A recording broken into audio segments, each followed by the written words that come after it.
Welcome one and all to another deep probing analysis of a tournament. Deadzone this time, and this is Deadzone After Dark, a tournament that took place at a bar in the middle of Manchester last night, Bar 21, which is a unique venue for a tournament in my experience. Definitely not the usual atmosphere. I'm sure a few people were slightly inebriated at some stage throughout the evening, although I didn't see anyone collapse through a table or anything like that.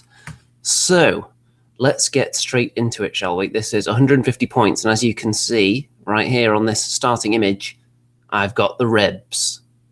The first time the Rebs have been to a tournament, and immediately you can see the lighting in this room wasn't amazing, so you can still see what's going on, I think. Some of the pictures just have added atmosphere, we'll call it. So here is a quick shot from the start of game one. I'll go through my list first of all, though, for the Rebs. 150 points. So my leader is the brand new Cell leader, who is a Sphere, who his bonus is that he has an extra juicy weapon, which has AP2 on it, but he's worse at fighting. The Cell leader, the Splat, is very, very nice. It allows you to switch around 2 stats for any particular model at any time. So you fight, shoot, and survive stats, you can just switch them. So if you have something that's a 4+ and something else that's a 6+, then that's very handy. You can switch those around at the moment that you think it's most necessary. For example, if you have a sniper that gets attacked by somebody in close combat, suddenly you can be fighting him back on a 4+. So very, very useful. I've got 5 rebel troopers. I've got 2 snipers, one of which has additional ammo. I have a Teraton shock trooper, and a Craw, and that comes to 149 points. So 1 point left over. And the first game is Breakthrough. The idea here is to escape the edge of the table with your units off the opposition's side, of course. Otherwise, it'd be a bit too easy, wouldn't it? So you can see some very, very non-alcoholic looking beverages right here on this table. So being very sensible over here. And you can see I'm setting up down here, my opponent up there. And my opponent is entirely Pathfinders. So lots of tag rifles, there'll be sniper rifles, and all kinds of shenanigans. So let's have a closer look, shall we? So here is my right-hand force. You can see my Sphere leader there, who isn't the Sphere that's actually got a gun. This is actually just a loader that I'm using. So he just throws that missile really hard to generate AP2. I think that's appropriate, don't you? We've got a sniper there. Then we've got 3 troopers around them as well. Over here, we've got another sniper, another trooper, the Teratons, a trooper there, and the Craw. And my opponent has lots of regular Pathfinders with tag rifles, so they can be quite tasty when combined. There is a giant Doge, which is good for suppression, and there is a sniper right there. And here are the command dice. There's a leader in there somewhere as well, but I can't remember which one it is. It might be this one here. Here are the command dice. So I get 2 splats and a move and an extra dice. Now these are pretty much what I would like early on, because you may think, well, I've got quite a lot of shooting with my snipers, why don't I want shoot dice? That's because ideally with a Reb sniper, you want to pop up, shoot, and then use a move dice to move out of harm's way again. If you use a shoot dice, yes, you can shoot twice, but if you don't kill anything and if you're still out in the open, you're going to get shot back. So you want to use a move dice instead of a shoot dice to escape. So that's ideal. And the splats are good, as I was explaining before. So my opponent has extra activation, 2 extra dice, and a move. Okay, the first thing that happens in the game, my sniper jumps up onto the roof of this building and immediately guns down the enemy leader in 1 shot, and then moves back down into cover. So the best possible start there. There is the dead leader. Dead. Corpsed up to the max, real bad. So terrible start for the Pathfinders. So they start a bit of an advance down this side, taking cover behind there, so I'm not going to get open shots on them, because my sniper and the troopers around that sniper are on this side down here. My Teraton shock trooper moves up, to a position where no one's really going to shoot it. So fairly safe there. And it's good to... Teratons, they're always looking for somewhere they can move up that's totally covered, because they don't really need to be able to see anything immediately. And then they can just spring from halfway across the table and cover the majority of it, especially if you get a move dice as well. There's very few places they can't reach in the second turn unless you can suppress them. So there's a trooper. What does it do? Nothing by the looks of it. So these guys have moved up. These Pathfinders, I think they kill that trooper. This one here. This is a trooper that's disguised as a Yindage, by the way. So they kill it. So dead trooper there. This trooper jumps up onto the roof and takes a pot shot down there, and I think actually kills someone else. So yep, there's another dead Pathfinder. I don't think that one's actually a sniper. Here comes the Doge. What's it going to suppress? Well, it can see the Teraton. I'm not sure if it's through here or through the window or what, but it was able to see it. So suppressed. So that means at the start of the next turn, this shock trooper isn't going to be able to teleport into combat. Now, I'm not overly concerned by that, because the Teraton shock trooper does have a decent gun. And also, if I had a move dice as well, then those people there are within striking distance. Trooper on the roof again. And that one looks like it does nothing. So you can see a good shot of what's going on here. He's sneaking some people down here. The dog is in the middle somewhere. And most of my stuff is just hanging back, because both sides really want to get forward to get off the opponent's table edge. But I'm not in any rush to do that, because taking out the leader, I've kind of got the superiority in shooting now. The sniper jumps up onto there into a bit of cover. I don't think it does anything yet, though, because unlike a Reb sniper, the Enforcer sniper can't move and then shoot, because it's a heavy sniper rifle. So the Rebs do have very, very handy snipers in that respect. You can see what's going in here. I've got one of my Teratons there, the shock trooper there. This Teraton is actually inside a building. I think I just put him on the roof for convenience. I believe that's correct. And down here, there's a lot of roof action going on from the ones that didn't jump back down again. So there's the end of that round, 5-1 so far. And the victory threshold is 16 at 150 points. So as soon as you reach that, at the end of that turn, the game will end. If both people reach that or surpass it, then it will be a draw. If neither player reaches it by the end of turn 5, then it's also a draw. And you get a bonus point for killing the leader as well, which I have done. So there's going to be a bonus tournament point there. Command dice for this turn. So I've got move, always handy for snipers. Fight, which may well come up if I can get my Teratons into the action. Splat, which I'm liking a lot. And extra dice, which is always a bit of a utility there. And it looks like my opponent, who is now reduced in command dice due to the loss of the leader, has a couple of shoots, which will be handy, and a splat. I can't remember what the splat does for them, though. So this chap here moves up and unleashes, and I don't think he actually kills the Teraton shock trooper with the open shot, or does he? No. So this sniper jumps up onto the roof and wounds that sniper and then jumps down again, because you don't want to get into a sniping war. Reb snipers can't really stand up to any punishment at all, so I'd rather just hide. Another one has a go at the shock trooper, and is that enough? Yes. So it took 2 of them open shotting the prone shock trooper, but it is dead. But they are quite forward now. You can see the picture quality is very dark and atmospheric here. That's my excuse for not having a flash on the camera, by the way.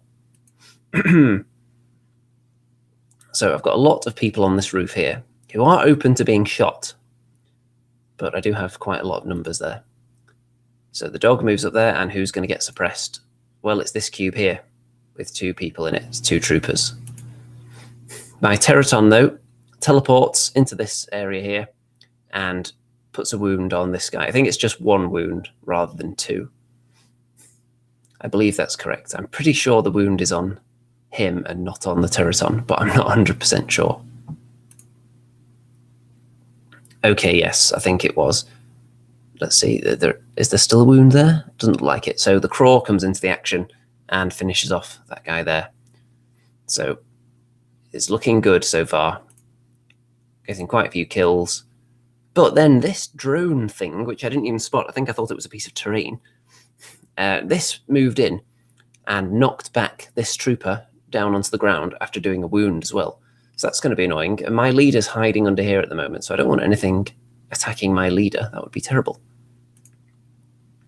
Sniper, what does it do? Well, it puts a wound on this thing. This drone that I was kind of expecting it not to have a fight stat because the Rebs drone doesn't, but this one does apparently. So, end of the second round. It is now 9-3, so still looking very good. And the command dice, activation, move, shoot. So, pretty good. And my opponent has lots of move and fight. So, the dog suppresses the cube with the Teraton and the Craw, which was the optimal place to suppress there, really. It suppresses one of its own troops as well, but stopping the Teraton from teleporting. The fact that there are multiple people in that cube, though, does mean that the Teraton will be able to stand up without using an action, because as soon as anyone else activates, then everyone will stand up automatically. So that's nice. Sniper, does it do anything? Yes, because one of the enemy troops that was down here, one of the Pathfinders, moved up there and was lurking underneath there. So the sniper jumped up, peeked over the edge, and killed it, and then jumped down again. The other Pathfinder from down there, though, jumps up here and gets into a fight and manages to kill my trooper there. That unfortunate young lady gets killed. So they've got 2 models in there now, so I'm going to have to do something about that. You can see my leaders popped out down there as well. Okay, I believe this is the sniper doing something. Yep, here we go. Snipes puts a wound onto that Pathfinder there. So everything in there is wounded.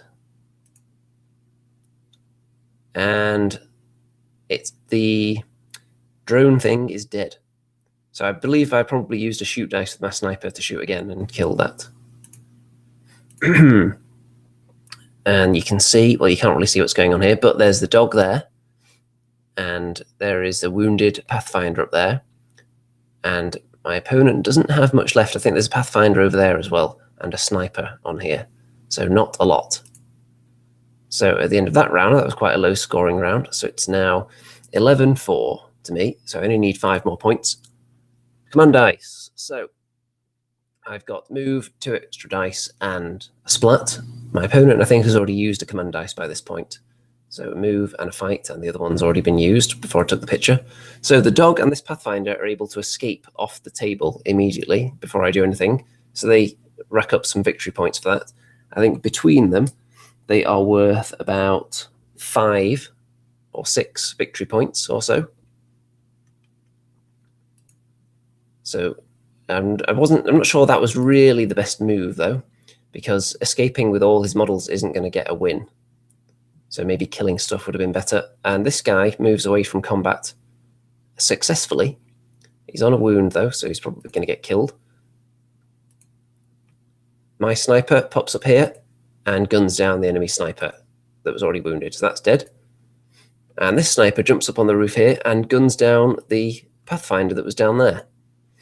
So with that, that is, I think that's it. Yeah, that's everything dead on the opposition, because I got up to 16 points at the end of that with those kills, and my opponent got up to 9.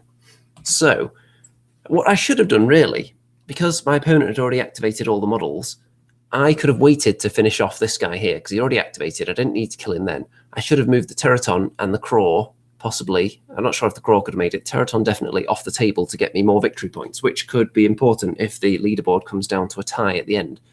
But I weren't entirely sure whether the game ends as a win for me immediately when I wipe everything out, if that includes models that voluntarily left the table. It seems kind of an odd move if the objective is to escape and you've got one model left, and that one model escaping could rack you up some points. But then by virtue of that model leaving the table, you auto lose. So it seems a little bit odd that. I think there could be some clarification or tweaking required with that. This is a little bit strange. So I didn't get any points for the Teraton because that was just an oversight on my part there. But it is a win, and it's a hefty win. Maximum tournament points because I killed the enemy leader as well. I didn't lose mine. And we're now on to game 2. Now this scenario is There are, you see, there are objectives. Okay, I know, it's invade. There we go. So that's where there's an objective on the opponent's half of the table that is worth a lot to you, and there are two smaller ones in the middle. The one on your own half isn't worth anything to you. It's just to prevent the enemy scoring it. And I'm against the Nameless, who I've never faced before. I have no idea what any of their stuff does. So we'll see how that goes. That previous game, by the way, was my first ever win with the Rebs, I think. Probably my third game ever with the Rebs and first ever win. So my win percentage is just shooting up. So there is the objective on my side. If you hold the objective on your opponent's half, it's worth 4 points. So that is quite significant. There is one of the 1 point objectives in the middle, and there is the one I'm going for. That's worth 4 to me if I can control that, and there's the other one that's worth 1. So I've got a trooper down here under this building. I've got my leader kind of on the stairs, just avoiding lines of sight because I don't want this leader being shot. And the Teratons are hiding out of sight, posed them so that they can't be seen through any of these windows. I've got a trooper up there hiding, 2 troopers down here. And I've got my 2 snipers here together because there's a rock that they can jump up and stand on and shoot and then move back down again. The craw here and a trooper there as well because there's a 1 point objective over here, so I want someone to jump on that, probably the trooper if I get the chance. My opponent has. Okay, let's see if I can remember what anything is. So I think these are scuttlers, something like that. There is a rifleman, which may well be this guy here. This thing is a bit of a combat creature. I can't remember what that's called. There is the big ogre. There are 2 Incas in there somewhere that can create a smoke effect in the cube that they're in. And the leader is the Fear, who has a shooting attack. There aren't any of the bizarre through-the-wall psychic attack models, which I've heard so much about. So that's one less thing to worry about. So I've got move dice, perfect for my snipers. Extra dice, also probably good. And the splat. So that's a pretty good start there for turn 1. That's what I would ask for, really, I suppose. So my opponent has move, extra dice, and an activation. So the first thing I do, it's a beautiful picture this. Look at the excellent lighting on the Teraton Shock Trooper who's jumped into that building to hide. So I've positioned the Shock Trooper in a place that the ogre won't be able to reach it, by the way, because I'm not totally crazy. So I think that's an Inca up there who is going to drop some ink, which is going to prevent my snipers from getting clear lines of sight around this area, potentially. So there is the rifleman that jumps up, and look at that. It guns down a trooper. So 1 down. They are quite expendable, though. Both my snipers have a go at shooting that rifleman, but as you can tell by the picture of the floor, they totally miss. They're just terrible rolls. In fact, one of them has an abysmal roll. One of them rolled okay, but my opponent rolled obscenely well for the survive roll. So that's 2 sniper shots that should have been a lot more effective than they were, but did not succeed. You can see the ogre's moved up there, and he's in a cube with the other Inca, which is going to splat out some ink in there to protect him from fire. There is the Fear, which is the leader in the corner, and that kills another trooper with its shooting attack. So 2 troopers down. And okay, this is a nightmare. So this creature here, I think this is an assassin, which is all right in combat, but my Teraton Shock Trooper was in there. It attacked. My Shock Trooper used my splat to fight back on a 4+. But look at this roll. So the extra dice for the size of the Teraton there did not help because I just rolled terribly. And the Shock Trooper is immediately dead in 1 hit in a fight that I actually liked my chances. But wow. So the dice are really going against me, and look, confirmation of the wasted splat there as well. So my craw jumps down onto this objective. So at least I'll score something for that. And there's how the battlefield's looking at the end of that round. So Nameless, I've got 4, I've got 1. Command dice, 2 splats. Handy. No move dice, though, which is a bit annoying because now my snipers, if they want to shoot, they're going to have to put themselves in a prone position. I've got a fight dice, which might be useful now. There might be some fighting to come. And I've got the the extra dice as well. My opponent has 2 activations, a fight and a splat. And when your opponent is going first, it's always annoying when they get the extra activation dice, because it means normally you have the dilemma at the start of the turn. Who do I activate first? I've got 2 or 3 things that are really important, but I can only do one of them first. Which one's it going to be? But then if they've got an activation dice, then suddenly they can just pick 2 things that they think are important. And if they happen to have shoot dice and fight dice as well, then that means possibly that they can kill 3 or 4 models before you've had a chance to do anything. So I find that ends up happening to me quite a bit.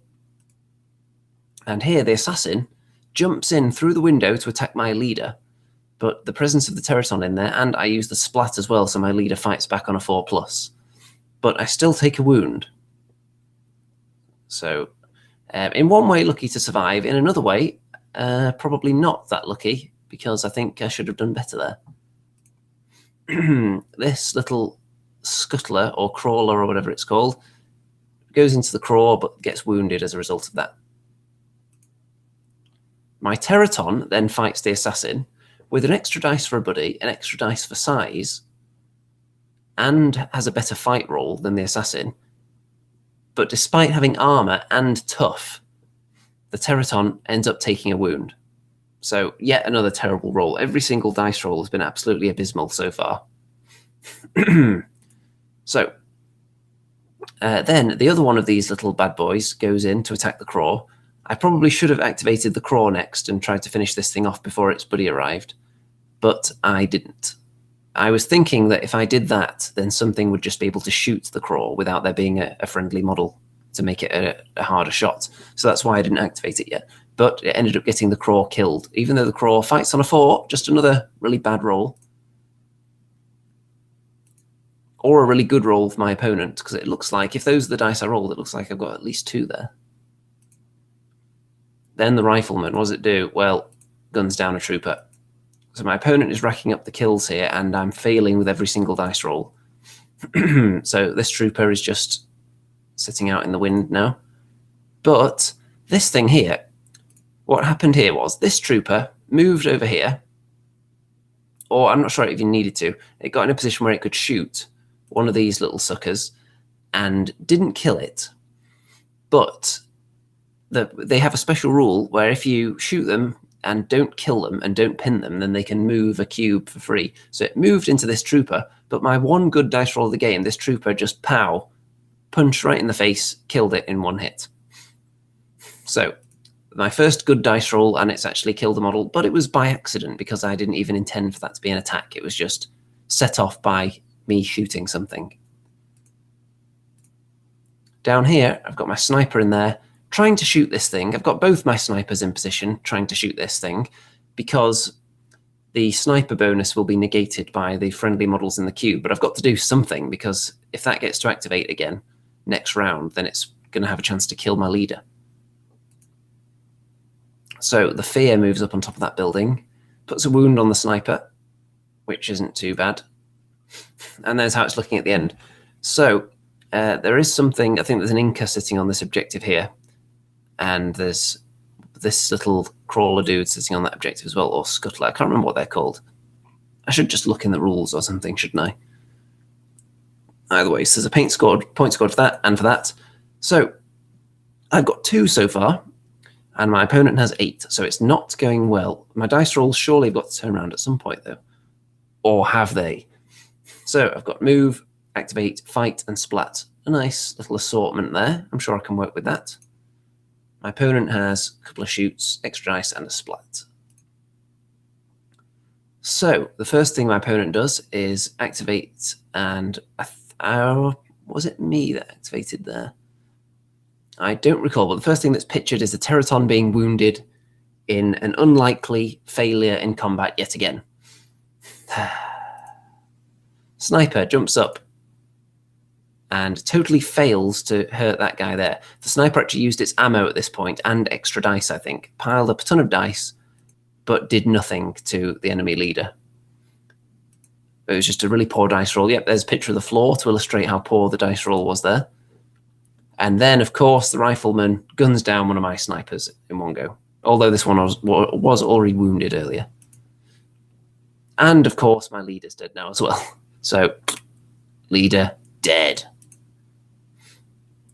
And then this trooper, dead. So I'm running out of models rapidly, and I'm about to lose the game here because this sucker, the big ogre, has jumped up here. That I was guarding this area, which is my home objective. I was guarding that with a trooper who gets munched to bits. So he's dead. And that's going to be the end of the game now because my opponent has surpassed 16 victory points. So my Teraton is still alive. In shame, it didn't actually move during the whole game, I think. It just stayed in, or it may have moved forward 1 and just stayed under here. And then just rolled abysmally in combat. My snipers were a major disappointment after doing well in the first game. So I think I would make the case that it is the worst dice rolling I've ever had in a game of Deadzone, combined with my opponent having great dice rolling. That's not to say I necessarily would have won with average dice rolling, but I think it would have been a lot closer, and I would have liked to have seen what happened had I had a couple of successful rolls, because I think I probably should have killed the rifleman and at least done something to the leader and killed this guy. Undoubtedly, he should have died several times over, I think. So maybe it wouldn't have turned the game because I'm not sure I was going to be able to take down this guy, but you never know. It still went all really, really badly. So that's a big loss there. And the final score was 20 points to 2. And my opponent got a leader kill and I didn't. So that is a mammoth victory there. Wow, wow, wow. So here is game 3. And this is kind of a delayed submarine tactic I've gone for here. So I'm submerging a little bit late. And now I'm going to work my way back up again right now with this game. And I can't remember what this may be divide and conquer this scenario. So you've got a 2-point objective there, there, there, and there. And you can see another beverage there. So this is against, this is an elite list, and I believe he's called Roker. I wasn't sure how to spell that, so I think I've just written down Rocker on my sheet. So it's kind of a combination of GCPS and Enforcers, I believe. So we'll see how that goes, and Pathfinders as well, I think. Now this table setup, I am not a fan of where I was forced to deploy here. First of all, I lost the recon test by a lot, which means that, and my opponent rolled really well on the recon table, so he's going to be able to bring on 2 models from the flank. And if you look at the way this is set up, there are very few places that I'm going to be able to avoid either being gunned down or attacked by anything that comes in from the flank. There's not that much cover. The only one piece of cover is right here, hiding from the enemy's deployment area, but I can't fit everything in there. And there are a lot of suppression and kind of sniper units on the enemy force. So that's not very favorable to me there. So we'll see how it goes, though. So the objective's there. And one thing I found out as well is that the enemy models in this game making their flanking maneuver will be able to come on and land on a 2-point objective at the end of turn 1 and score for it, which I think is a little bit strange. I think the objectives should be scored before the flanking models come on, personally. But that's how the rules work, apparently. And here's my setup. So I decided to prioritize. I had to hide with some of my models in this one hiding place. So I decided to prioritize a sniper, my leader, of course, who doesn't want to get gunned down instantly, and the Teraton shock trooper, because a lot of suppression, and I can't hide this Teraton because then only one other model will be able to hide with it. So I decided the shock trooper's going to hide. And my opponent has a Doge, a sniper, who with a scout move, or it may have been a recon scout, is able to get all the way up there quite early. And there are some regular GCPS soldiers as well. So, command dice. I think these are mine. So fight, move, and shoot. And my opponent has a couple of moves, 3 moves in fact, an activation and a shoot. So the activation and the shoot is a bit of a nightmare because that means I'm going to be facing several gunshots to my prone and out in the open troops, which can be combined with the move dice to get them into optimal shooting positions as well. So I'm expecting to take casualties before I even lift up a dice or a model at all here. although I will be making survival rules, of course. So the sniper gets into position there to shoot from up high and immediately kills my sniper in turn 1 because there's just nowhere for me to hide. So there's one corpse, and what does it do? Again, puts 3 wounds on the Teraton. Wow. So the Teraton's almost dead as well. And this is, of course, before I've been able to activate. So this is the nightmare start here.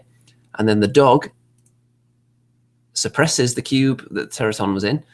So the Teraton is now wounded heavily and pinned as well. So if it wasn't pinned, I could have immediately jumped into combat with the sniper on the roof with the teleport action, which would have been amazing. But the fact that there was an activation dice meant that the Teraton was always going to get pinned if it didn't die. So really bad start there. So my first move, what do I do? Well, I think I just move my sniper there and open a crate because I wanted the sniper here so I can jump up onto this ledge here in the future, shoot, and then move down again. I think actually, did I kill someone with that sniper? Yeah, I think I actually managed to move up there and, yeah, because you can jump over this thing. So jumped up, shot, and then jumped down here to open the crate, which had ammo in it. So the sniper does get a kill, which was, I think it was maybe a Pathfinder or a regular troop, I'm not sure. Then this dude moves forward and kills one of my troopers, which is that one. I think this was a grenade launcher that did this. So it fired into this cube here, killed one trooper, and blasted the other one into this cube. So my Teraton jumps up, and I use a shoot dice to actually get a shot away to fire its once per game grenade launcher, because why not? I think I'm not sure if I used a shoot. Yeah, I did use my shoot dice here. So I jumped up and fired into this cube that had the sniper and another shooty dude as well. So that one was knocked off the roof and wounded, I think, and the sniper was just blown over there. So there's the dog and another trooper hiding behind there. My Teraton gets pinned again. I've got a trooper up there opening up another crate because I'm way behind, so I might as well try and pick up some crates now and see if I can find intel or something. So I've got some nice armor-piercing ammo in there. And you can see I'm just jumping up here because I'm trying to get a little staging post for me to jump down onto the 2-point objectives in the future with my troopers if they don't get killed. Over on this side, the shock trooper teleports into this 2-point objective, so I'm going to get some points for that. And my opponent moves into that one. And there's a picture of nothing. So presumably someone just missed terribly there. Okay, now this is the flanking maneuver. This guy is going to appear right here. So he's going to have a clear shot at my sniper in a minute, which I think it was almost impossible for me to avoid. Because wherever I wanted to hide the sniper, in fact, let's go back and look. Where have we got a shot of the sniper? I think it's quite a way back, but there we go. So I don't even know if I could have angled my gun around this corner because it still could have appeared in this cube here and shot down. So I think it was just impossible, short of putting everyone in there, in which case the guy could have just come on right here and had a clear shot. So yeah, it's a bit of a nightmare, that recon effect, especially with this terrain setup. So that's not going to be good. And this one comes on the 2-point objective to score there as well. So there's going to be lots of points scored here at the end of that round. So I'm up to 4. My opponent is on 7. So it's not too one-sided yet, but I am down some important models, and I'm going to be down even more. So a couple of splats, which is nice. Fight and activation. So I would have preferred move.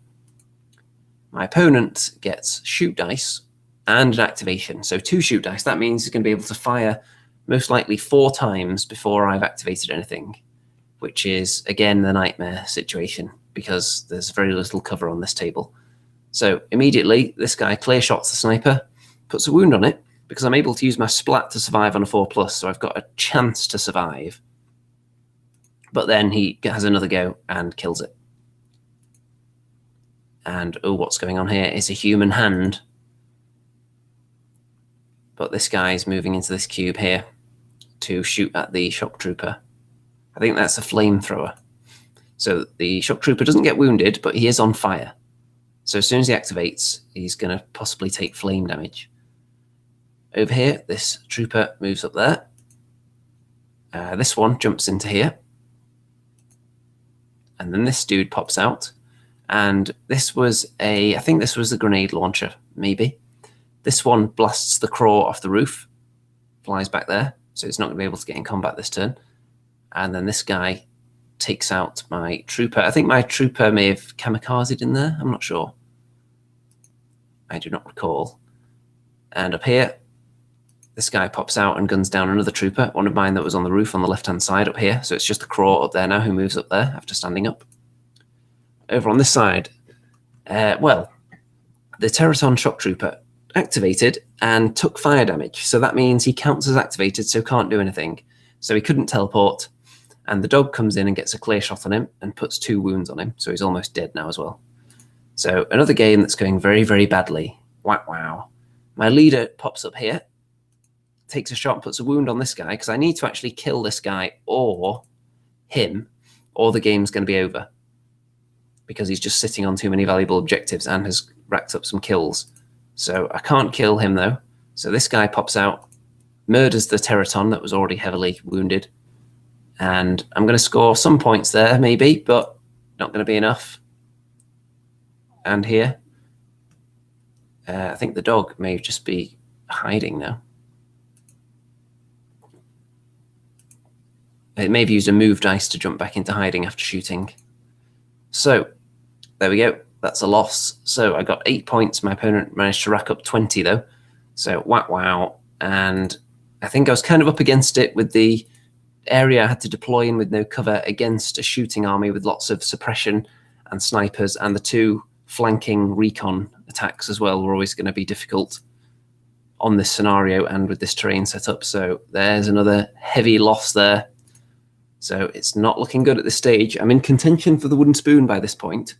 So to avoid that, this is flying by this video, isn't it? Because those last 2 games were very, very brief, especially that one, which ended on turn 2. So is the final game going to be a bit longer? So this is a reb-off. The bottom table I'm on at the moment, despite that massive opening win. So I'm going to be against enemy rebs. Now this one, I can't remember what this scenario is called, but there are 4 2-point objectives right in the center of the table. So there's going to be lots of meat mashing together in there. So here's my setup. I've got my Teraton hiding under there, I think, with my leader. I've got my shock trooper hiding here with some troopers. My snipers are both here, the craw and another trooper. My opponent, well, you can see what's going on under there with the Teraton and my leader there slightly. My opponent has a Strider with the big giant AP weapon, a Teraton, 2 drones. There are some troopers, I think. Okay, so I've got 2 splats, 2 extra dice. My opponent has the rebel leader, the more expensive one, that's better at shooting and has more command dice, but not as good as splat. So he's got move dice, shoot dice, and activation. So first thing, the Teraton moves up into that building. I think I've played on this table before, and that's the place where I hid my shock trooper in game 2, but I'm on the other side of the table this time. So my first action of the game, I jump my sniper up there, take a shot at the enemy leader who was visible through a window, and this was my roll. So 1, 2, 3, 4, 5, 6, 7 successes, because I just threw a ton of dice at it. I threw extra dice in there, both of them, I think. I used my ammo, and I had height as well on the leader, and a sniper rifle. So a lot of shots, and enemy leader dead instantly. So just like in game 1, excellent start. Although the Strider does jump up and immediately strikes back and kills the sniper that just did that. Although I think it's a fair trade, taking out the enemy leader, sacrificing a sniper to do so. It was worth it, I think. So my leader is just hiding under there. One of the enemy troopers picks up a crate, and it turns out to be a booby trap, and explodes and dies. So yeah, this is going very well so far. One of my troopers finds a stun grenade under there. because I can't reach the central objectives with my troopers at the moment. So this is as far as I can go because I don't have move dice. So just getting under there ready for next time to jump on the objectives. My sniper finds some ammo and then takes a shot and kills one of the rebel troopers that's over here somewhere. So going very well so far. An enemy trooper comes up behind this building. This is where the Teraton is hiding. My craw climbs up there, ready to swoop down next turn. And another trooper in there now. This trooper jumps up onto the roof. I can't reach this objective yet, though, but I do find some ammo. Down here, this drone lands on an objective, which is what I was waiting for because I've got my teleporting models still to go, so they're going to kick that thing's butt. And this one jumps into that objective as well. So my trooper looks out the window and guns down that drone immediately. I think that was one that had found some extra ammo, perhaps. So, dead drone.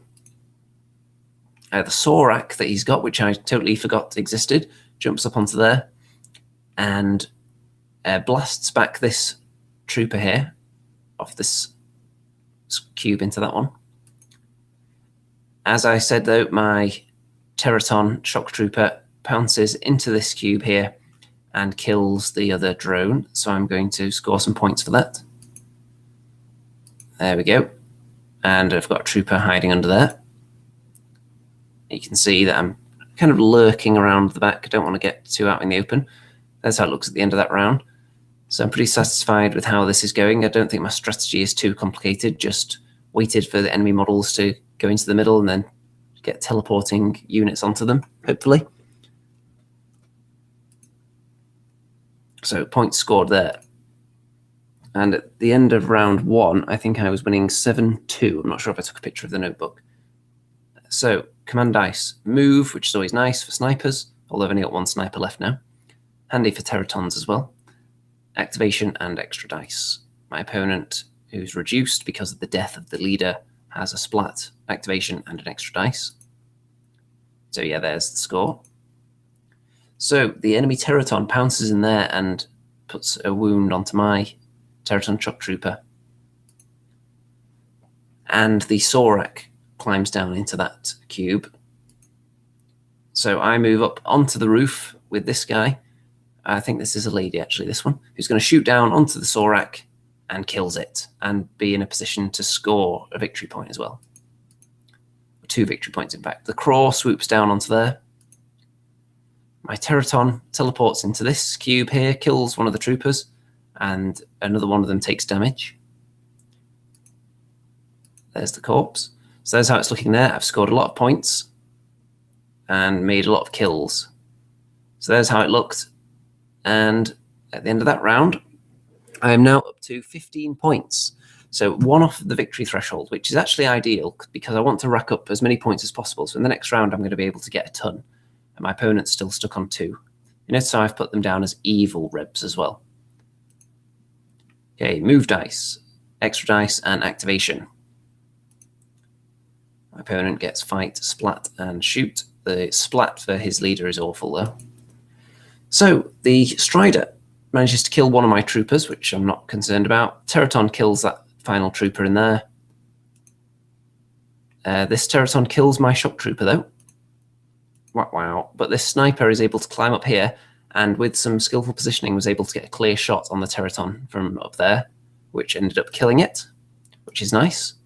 So victory points racked up there, and then I was able to get models on all of the scoring objectives at the end of that turn. So just racking up as many points as possible, hopefully will push me up the leaderboard. So the Strider's alive, and most of my models are alive, which leads to a 27-5 win, which is very, very hefty. You don't normally score that many victory points when 16 is a threshold. It was just lucky that I managed to land on 15 at the end of turn 2 and then be in a position to score a zillion more points when the game was effectively over. So, yep, that's the final image of the tournament. This video definitely flew by. All these games went by pretty quick, apart from game 1, which took 4 turns. The others were all over in either 3 or 2 turns. So 2 massive wins, 2 massive losses, And what would you think that would mean for my positioning in the leaderboard? There were 10 players at this tournament. So would you think that 2 massive wins and 2 massive losses would be good enough for maybe 5th or 6th place? You'd be wrong, because I actually finished 8th out of 10. So even though I got 2 leader kills as well, it was not enough. So just those 2 really punishing losses were really enough to really cripple my chances there, especially game 2, where I only scored 2 points and had arguably the worst dice rolls I've ever seen in my life. At game 3, the dice rolls weren't as bad as that, definitely, but I think the terrain and the scenario were a little bit against me there. So I can't blame just the dice rolls for that one. My dice were pretty solid in games 1 and 4, obviously. Being able to kill the enemy leader with the first shot of the game, both times, was very handy. And anyone who wants to learn a valuable lesson there should consider the fact that you don't want your leader to be shot immediately, so you should probably hide them somewhere so that they're not going to be in plain sight to be gunned down immediately at the start of the game. Consider the fact that the enemy can move as well before they shoot, so you want to be in a really secure hiding place if one is available. This is my first tournament ever with the reps, and it's hard to judge really, because the results were such a wild swing. Those 2 enormous wins, you'd think the Rebs are the most amazing faction ever, and then the 2 ridiculous losses where you would think they're just absolutely terrible. So it's kind of difficult to judge what I need to do. I'm not that dissatisfied with my list. I think it's pretty solid, actually. I think I just need more practice playing them, of course, and because I've mostly been using the Plague, but the Rebs do have a lot of options at their disposal. So I do need to try out some different models as well. The 2 snipers, I think, are definitely an excellent combo. They're very, very points effective and better than a lot of other faction snipers, I believe. The 2 teleporting units, I don't think I'd trade them for anything. I think they're solid as well. I like the leader. The Craw, I like it all, really. The Rebel Troopers are nice and cheap to unlock all that stuff. So in a 200-point tournament, what would I add in there? Well, I would maybe add some more troopers to unlock some more stuff. I do have another regular Teraton. Maybe a 3rd sniper in there. That would be interesting. I wonder if I could afford a Teraton, a sniper, and 2 more troopers. I'll have to do the maths on that later on, work that one out for a possible 200-point list. We shall see. As far as my tactics went in this tournament, mainly it was quite simple. I didn't have any huge grand master plan in mind. It was usually get my snipers somewhere they could climb up, take shots, and climb back down again. Put my Teratons in positions where they could teleport onto objectives or into combat with anyone that was threatening me. In game 2, I was using my big Teraton to protect my base objective more than anything else, but it ended up just performing really badly with his fight rolls, so it wasn't able to achieve that objective in the end. My leader, it's a really good utility to have, I think, being able to switch the 2 stats around, especially if, like I did in this list, you take a lot of models that have a kind of wide-ranging stats. If you look at the sniper, for example, shoots on a 4, but survives and fights on a 6. So being able to switch one of those to a 4 with a splat is very handy, makes them actually good at fighting or good at surviving. You've also got the Craw, which is in a similar position, but that fights on a 4, but shoots and survives on a 6. You can have it surviving on a 4 if you need to. Teraton Shock Trooper survives on a 4, but only shoots and fights on a 5. So you could be doing one of those on a 4. So that's less of an advantage than some of the others where you're jumping from a 6 to a 4. Like the regular Teraton, who fights on a 4 but shoots on a 6 and survives on a 5. So you could get one of those to a 4 as well. So I think that's a really amazing splat there. And the options you can have for that leader as well are pretty tasty. The one I chose with the AP2 weapon, it didn't really factor in at all because I never really got to use it on anything. But I think against the right opponent, it would be good.